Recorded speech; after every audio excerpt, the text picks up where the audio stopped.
ہمارا الیکٹرانکس کا کام ہے، تو سیزن شروع ہونے سے پہلے مثلا ہم دسمبر میں فیکٹری والوں کو 5 لاکھ روپے دیتے ہیں، اور ہم کہتے ہیں کہ مارچ میں ہم جو ہے نا جو موجودہ ریٹ ہے جس چیز کا، تو مارچ میں ہم آپ سے خریدیں گے، تو یہ ہمارا 5 لاکھ روپے ہو گیا، تو آپ اس ریٹ پہ ہمارے سامنے بونڈ ہو گئے، تو 5 لاکھ آپ لے لیں، تو 5 لاکھ کی بجائے آپ اپنا نا 10 لاکھ روپے کا ہمیں اسی ریٹ میں مال دینا ہے، تو باقی جو پیسے ہیں وہ تو ہم نے ان کو بالکل نقد ہی دینے ہیں، لیکن ہمیں ان کے ریٹ کے ساتھ بونڈ کرنا ہے، تو یہ کرنا کیسا ہے؟ شریعت مطہرہ کے 2 قواعد میرے ذہن میں آ رہے ہیں اس وقت جی۔ ایک تو قاعدہ ہے الامر بالمقاصد، ٹھیک، مقاصد پر دار و مدار ہے۔ صحیح۔ دوسرا قاعدہ یہ ہے کہ الاعتبار للمعانی لا للالفاظ والمبانی، ٹھیک، کہ سودوں کے اندر الفاظوں کا اعتبار نہیں ہوتا، صحیح، سودوں کے اندر جو معانی ہے، مقصود ہے، اس کا اعتبار ہوتا ہے۔ ٹھیک، تو جو الفاظ یہ بیان کر رہے ہیں وہ الفاظ تو ایسے ہیں کہ اس پر کلام ہو سکتا ہے، ٹھیک ہے، لیکن ان کا جو اصل مقصود ہے وہ واضح ہے۔ صحیح،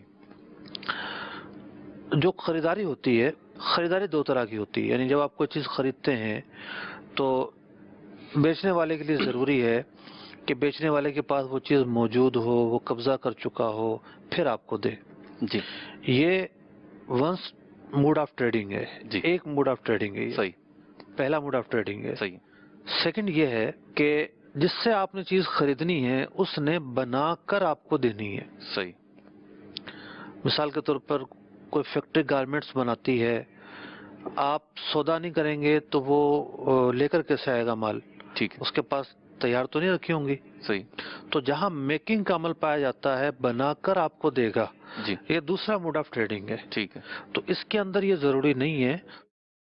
کہ جو بیچنے والا ہے اس کی ملکیت میں وہ پروڈکٹ موجود ہو، تیار حالت میں موجود ہو، قبضے میں موجود ہو، بلکہ اس کے ساتھ سودا ہوگا، جی، اس کو کچھ پیسے بھی دیے جا سکتے ہیں، اور سودا ہونے کے بعد پھر وہ چیز بنا کر دے گا، اس بات کی گنجائش موجود ہے۔ ٹھیک، اس کی سب سے بڑی مثال جو ہماری عقلوں میں جلدی آئے گی وہ ہے یہ فلیٹس، ٹھیک، جو رہائشی فلیٹس بنتے ہیں، جی، یا فلیٹس کی طرف پہ جو بھی چیزیں بنتی ہیں، دکانوں ہوں، دفاتروں یا گھروں،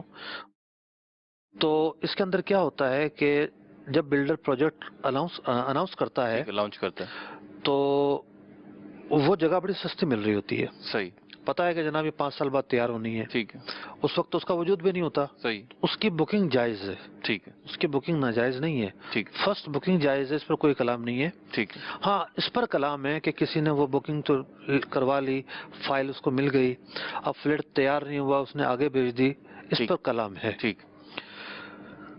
اب اس نے بکنگ کروا لی، صحیح ہے،